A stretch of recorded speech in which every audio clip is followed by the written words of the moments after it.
Welcome to the Future of Field Service podcast. I'm your host, Sarah Nicastro. Today, we're going to be talking about aligning service skills to a modern service value proposition. I have with me today Frank Adogu, who is the Director of Lifecycle Services at UK-based manufacturer Atlas Converting Equipment. Frank, welcome to the Future of Field Service podcast. Thank you. I'm glad to be here, Sarah. Thank you very much. Yeah, glad to have you. So before we get into our topic for the day, tell everyone a little bit more about yourself. I'm currently with Atlas Converting Equipment Limited. There's a subgroup with Jagenberg Group based in Germany. We are part of the group with Kampf, who is part of that bigger group, and we work together to provide machineries for the slitting and rewinding industry around the world. And I am one of the field service directors that look after Atlas equipment around the world. So been into field service for over 15 years now, going to 20. Thank you. Okay. Yeah, excellent. Okay, so we're going to talk today about some of the different themes related to attracting and advancing talent in services. Okay, but before we get into those themes specifically, how would you describe, in your own view, how things have shifted in service in terms of what's really needed to excel today versus 5, 10, 15 years ago? I think a lot has shifted. Back in the day, you have a lot more mechanical and basic skills, which kind of is reflective of the modern top. That then those days where the level of machinery and complication in the machineries. For now, I think there is a lot more complexity in the machineries and what customers want. So there is a shift in terms of the focus of the skills that are needed and how they're developed and branded for customers in a well-rounded fashion. And how we look after those skills it becomes more and more relevant on the value proposition that we give to customers going forward. Mm-hmm. So it is important for us to then look at it from a much more expansive point of view, not only from the employee and the business benefit, but to what actually benefits the customer in a modern age. Yeah. Yeah, I think as we have seen the evolution of companies competing more on service and differentiating through service, we see the need for, like you said, more than just the technical aptitude, right? So when we lived in a world, if you think about it from a manufacturing context, where it was really focused on product differentiation, the real requirement was just if something breaks, go and fix it, right? But obviously today, service plays a bigger role. We're shifting toward providing outcomes and focusing more on customer experience. And so it makes sense. So when you look at that well-rounded view of skills needed, you break them into 3 pillars: technical ability, emotional awareness, and business acumen. So I'm curious if you want to speak to what's the hardest to find? How do you kind of assess each? Talk a little bit about those pillars. Yes, I think you put it quite rightly. And I think in the modern age, you almost need those 3 pillars to stand really firm in putting value proposition to a customer and looking after their business for better performance. Technical ability, yes, it's one of the 3 pillars I consider when I look at developing a team for the future in the modern age. But I think the other 2, which is how your emotional awareness, how you take care of yourself and how you present yourself in front of a customer, it's very, very difficult to teach. But however, I think it is not an uphill battle to achieve. Then the business acumen, I think you get a lot of people that are technically sound, and then they don't think of the business in a much more wider sense. And not only for the company in which they work for, but to say, hey, how do I give you the best value for the money you're giving back to me in terms of value?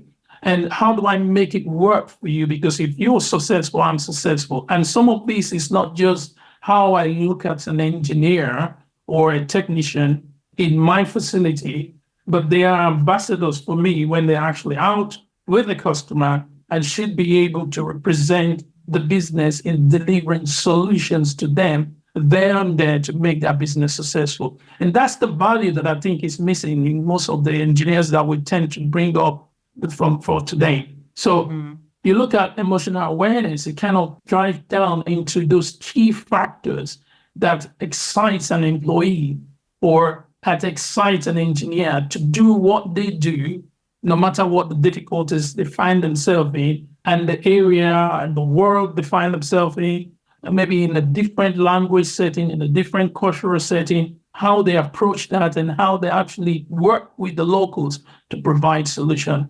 I have worked with fantastic engineers over my years of managing service, and we've developed solutions on the fly that suit the customer's business and make them really successful and relevant. So understanding all of that, along with the technical ability, which obviously is the core, one of the core pillars, you will find out that the modern age workforce will deliver value to your customers at any point in time. Okay. So of those three pillars, what do you feel is the hardest to find? The hardest to find is when you talk of how you give the business awareness. The business awareness is really difficult to find. You find a lot more technical abilities around. You can nurture them, you can develop them, you can have a knowledge management base to develop that. But the other two, they are difficult to just find. You can actually develop and grow it in a person and using different skills, different techniques that are not technical and directly involved to the particular engineering of the product in which they're looking after. Those two, I think most business leaders that I've seen around the world tend not to put a lot of focus on that.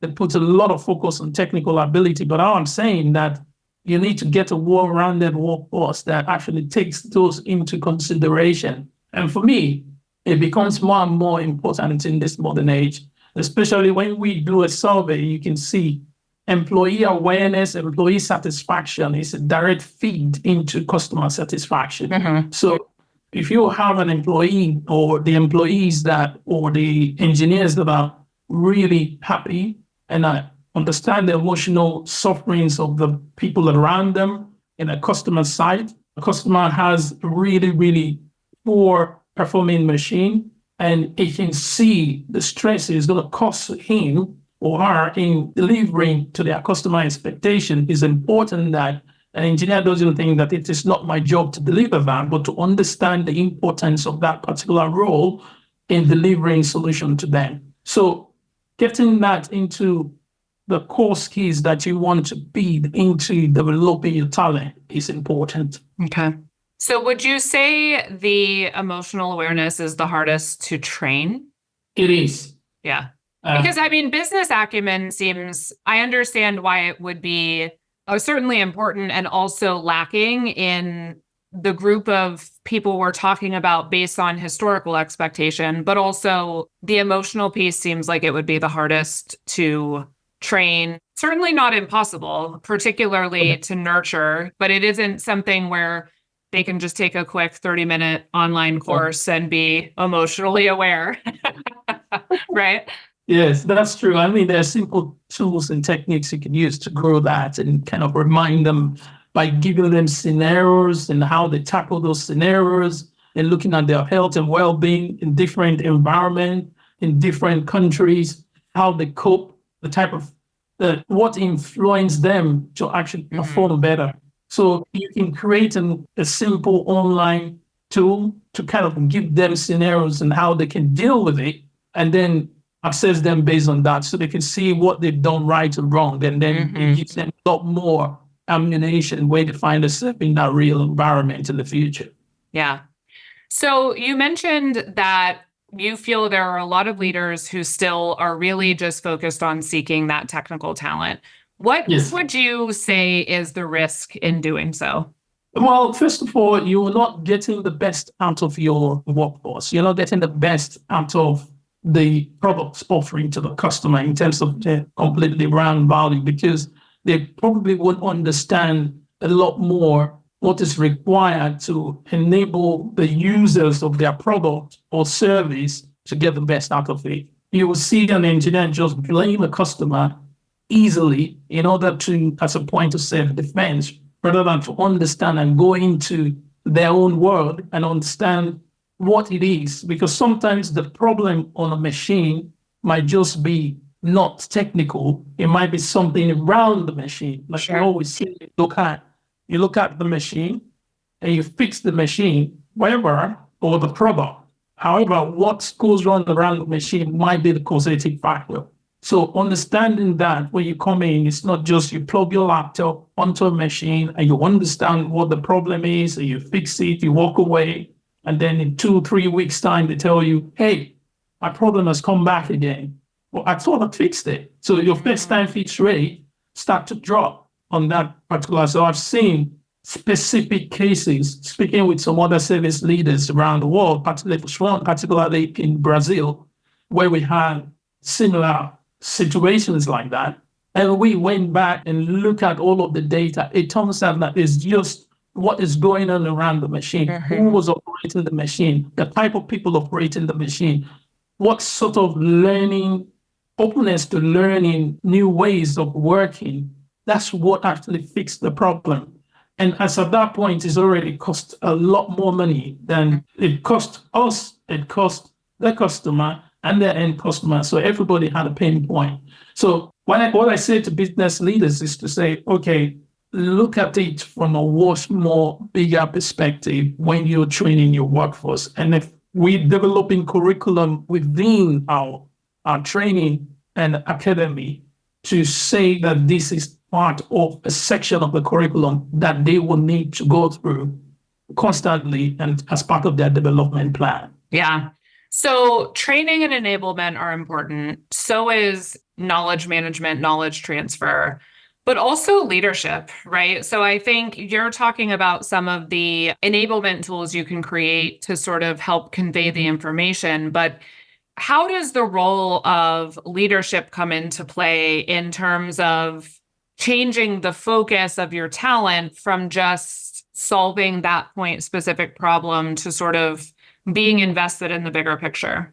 There are several ways to look at it, but my immediate focus is to say, okay, but I look back, first of all, we're developing digital customer solutions. Yeah. We also need to then incubate that we're developing digital employee solutions. When I say employee, I mean service engineers, the people behind the scene, the people in the back office. So I look at that as a key factor in leadership to recognize that you need to develop those. So my digital customer solution team is also my digital employee solutions team. So we work together with different functional groups to develop what is needed. So I'm not using my skill sets on digitalization only just in the first time to develop and the customer's equipment or product equipment, but it's also our people. Yeah, that makes sense.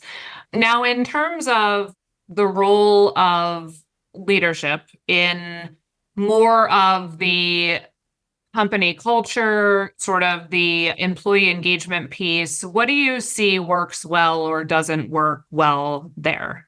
I think leadership has to set the direction. There's no doubt about that. So it's important that you know what you want from your workforce to deliver what your customers need in the markets in which you operate. So it's important to understand that end to end. I think what works well, as I can see, and I've spoken with a lot of service leaders around, is that it works well in the way they set the entire direction. Yeah. And I've seen some really, really good plans as to how they'll develop their employee. I mean, you and I, we've been to service conferences around the world as well, and I've seen really good solutions.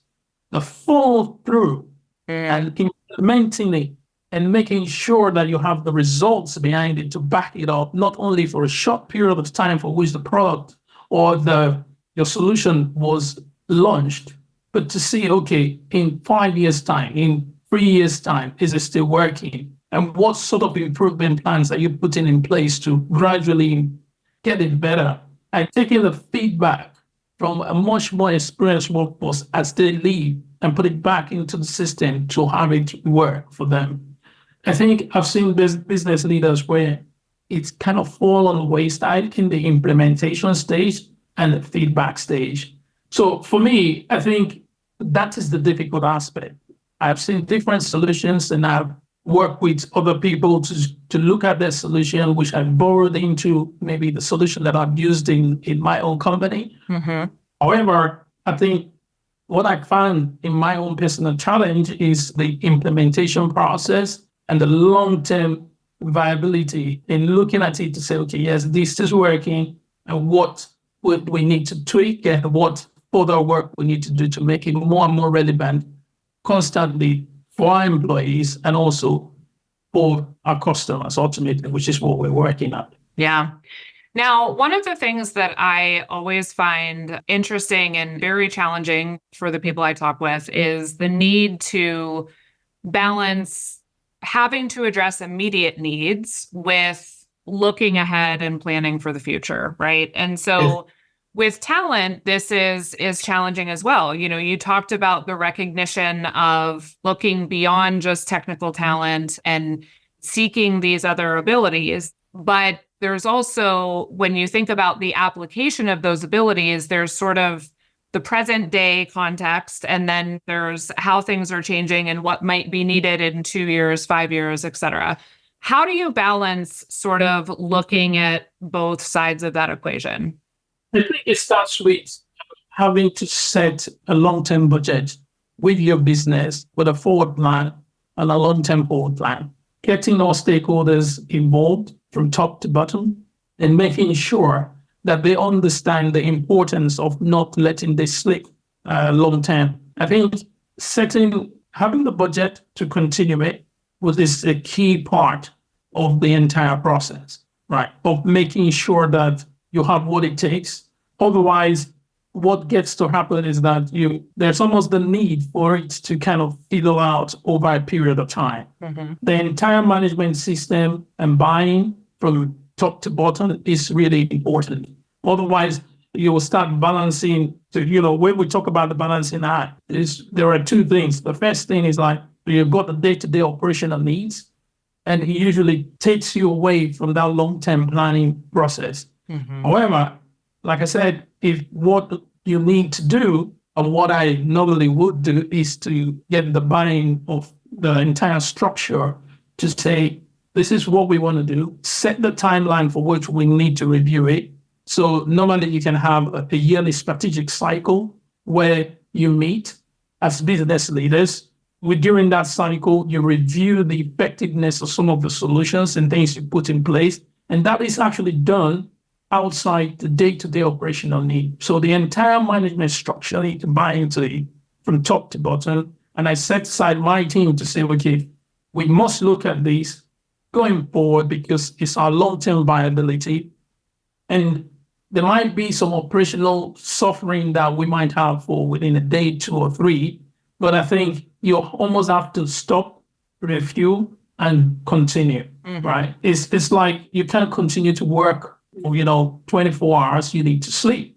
So I think about it like that period of sleep is when you now look at and say, yeah, it's time to re-energize, it's time to refocus, and it's time to look at what matters and what really matters to our customers, what really matters to our employees, our service engineers, who are the lifeblood of what we will need to deliver our customer services. So it's a fine balancing act, but it's something that you need to work with the entire organization to agree strategic cycle for review of service business needs, top to bottom, horizontal and vertical, to look at those to say, yes, we need to do this.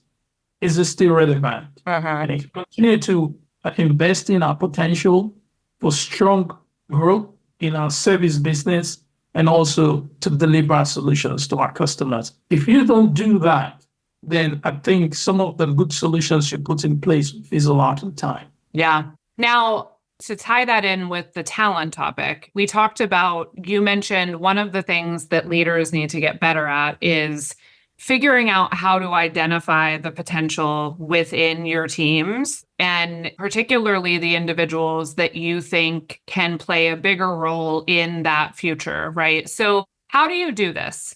I think you have to, for me, I work with my immediate service team to understand that succession planning is a key part of our yearly activities, certainly maybe quarterly to some extent. So it is driven down as an ideology to see that you are looking for the next person. So the pipeline is never empty. So we always look at this from a perspective to say, okay, at the end of each strategic cycle, who are the next people that we need to develop, either through apprenticeships scheme, either through mentoring scheme. We have this in place. So we can revise those models and say, if they are not being effective, because year on year, you must have someone coming through. You must have someone developed. You need to identify someone with strong leadership team, strong leadership, and strong technical ability. Once you're able to identify those two, and then you can say, okay, these people or this set of or group of employees will need to be developed in terms of those three pillars we mentioned before. Mm-hmm. So you start to use the same digital employee solutions that you already developed for those guys in a very active manner, not in a passive way, right? So you have to be committed to that, to the way you want to present the employee, give them the opportunity, allow them, sometimes they can fail and you understand that why they fail and they can understand why they failed and develop them. So it's important for us to have that strength to nurture that talent, throughout every strategy cycle of our review as we manage the entire team. Mm-hmm. Now, how would it work if you have someone that is really green, really inexperienced, but you feel like they have a ton of potential? Like, how do you acknowledge and nurture that potential while still making sure that they get the experience they need to be able to progress? I think sometimes what happens is we inadvertently set people up to fail because we see potential, but we might put them into that next role without the ongoing training or enablement, et cetera. It is really important to understand that once you identify any strong potential in any skills that are required to deliver solutions to customers in an employee or as a service engineer or a service professional within your team, that you recognize that in terms of the value it brings to your customers and make them aware of that. And also make them aware of the gap that they have in the other areas that are needed. And we work with them.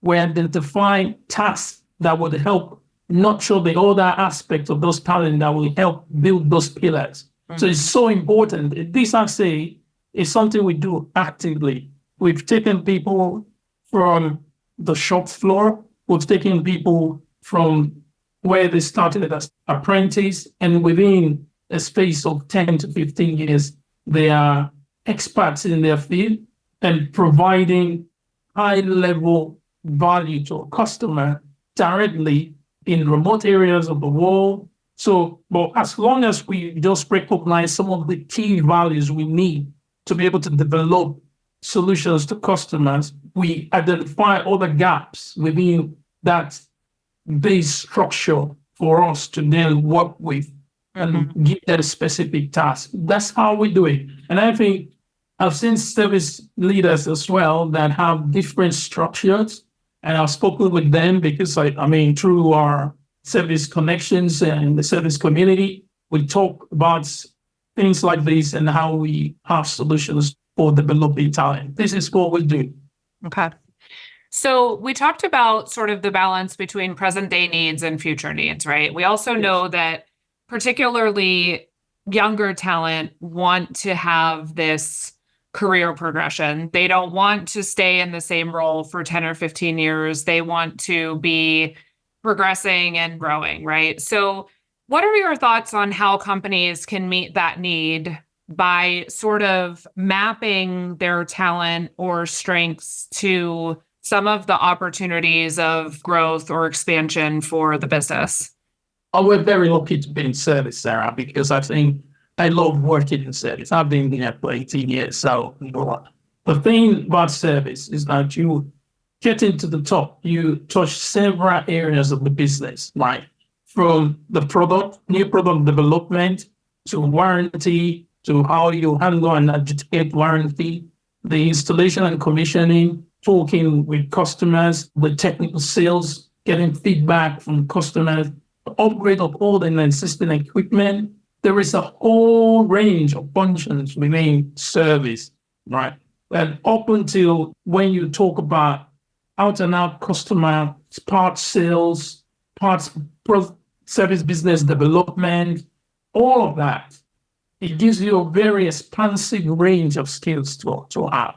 The new age of employees that we have, the millennials, the Gen Z, it's important to recognize that they can't have, or most of them don't usually have to stay in a particular role for too long. If you find one that wants to stay in a particular role because they love what they do that much, it's just giving them new tasks, new development tasks to encourage them to continue. So they see something new all the time. But the ones that want to learn, you have to create a path for them. And within service, what we normally do is give them different tasks, different roles, and it can be anytime within the 2 to 3 years period. And you give them different tasks, it gives them and re-energize them and give them that vigor to want to learn. And if 2 to 3 years time, they've gone through all of the different aspects, you'll find out that they'll be there and much more better in delivering customer solutions in the peak of where they are. So we tend to find a pathway that touches every single area as they move up. Then there's that growth in mindset. There is that technical ability gets better, and the awareness, the emotional awareness in dealing with different aspects of the role, while on site, while in the back office, while you're talking with the customer on the phone, how you should address the customer. When you take that customer contact center, how you would operate there. So you give them that different experience, and you can keep an employee working in service for maybe 15, 20 years or even more. Mm-hmm. And they don't feel like they are exhausted in doing what they're doing. So most members of my team, they've been since we started, and they've been there, and they keep wanting to learn more. And I think that is important, that we give them those tasks to make sure that they learn more. Yeah. No, I think that point is a good one, that there's a lot of breadth to service, and having opportunities to take roles in different aspects of that not only increases an employee's knowledge and builds skills in those different areas, but it allows them to try different things and see where maybe they have a fit where they want to expand further, or if not, grow a better awareness of that other aspect of the business. I think it's a good point that we need to be reflecting more on how we can use particularly the entry-level roles as a way to bring people in, build their familiarity, start to build those skills and identify those strengths, but start mapping them to different areas of the business, because you're better off using field service as a way to bring in and sort of farm new talent throughout the business than you are having them come in, realize that there isn't a lot of growth opportunity for them, and get bored and leave, right? So it's that idea of thinking about service through the whole life cycle, not just in one area, and how could we use those different experiences to build those skills and also keep things fresh is a good point. All right, Frank, any other thoughts or comments on this topic related to talent and how it's changed, how it's continuing to change, and what people need to be thinking about? I think in the future, it becomes more and more relevant to, like what I said before, embrace the digital aspect of learning, having electronic learning, having a way where you have, some people are visual learners, you see. Mm-hmm. So, and they learn from other people doing it. Back in the day, when I was a young engineer. They would put me along with a much more experienced engineer, right? And you go out with them, you see what they do, you learn from them the good habits and sometimes the bad habits, and then it's left for you to kind of filter out what you don't think is right.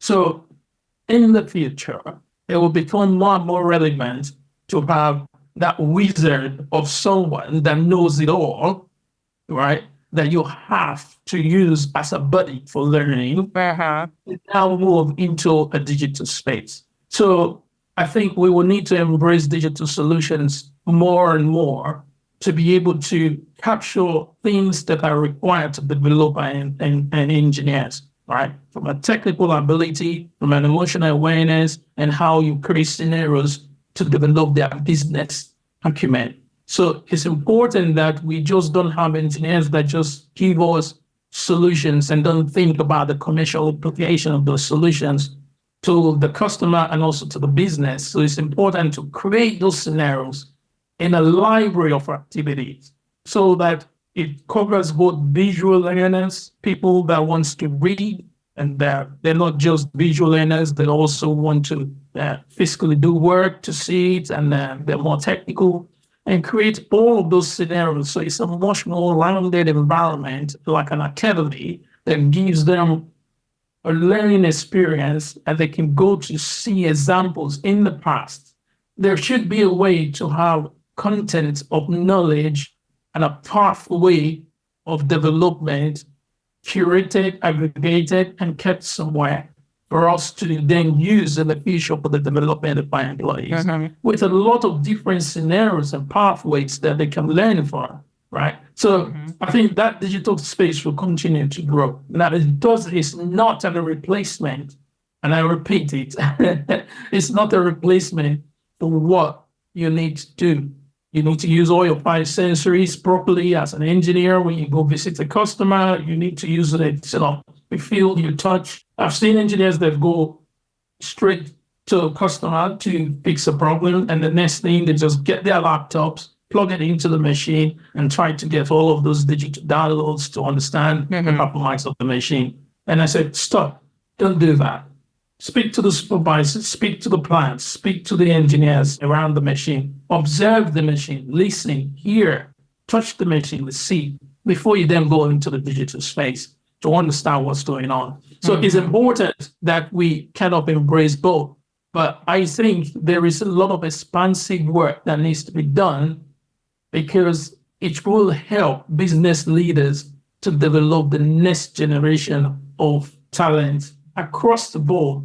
Not, if you think about it, we hardly have female engineers in field service. So it's important that we have things that will give us the opportunity to be able to pull those talents into that space. So we suffering. Yeah. No, I think you're absolutely right. And I think this world of knowledge capture and transfer, training, enablement is one where there's so much near-term opportunity for digital and AI to have a massive impact. I do think that, just to build on your point, it's not instead of that real world awareness and experience. I think it also has to be paired with really strong leadership in the sense of that fulfills a lot of the potential for knowledge building and knowledge accessibility, and sort of that I see the vision you're speaking of, where employees can feel empowered to sort of take that journey at their own pace, et cetera. But I think some of the other elements that are crucially important in terms of feeling connected to the organization and having a purpose and feeling appreciated and feeling heard, those things are,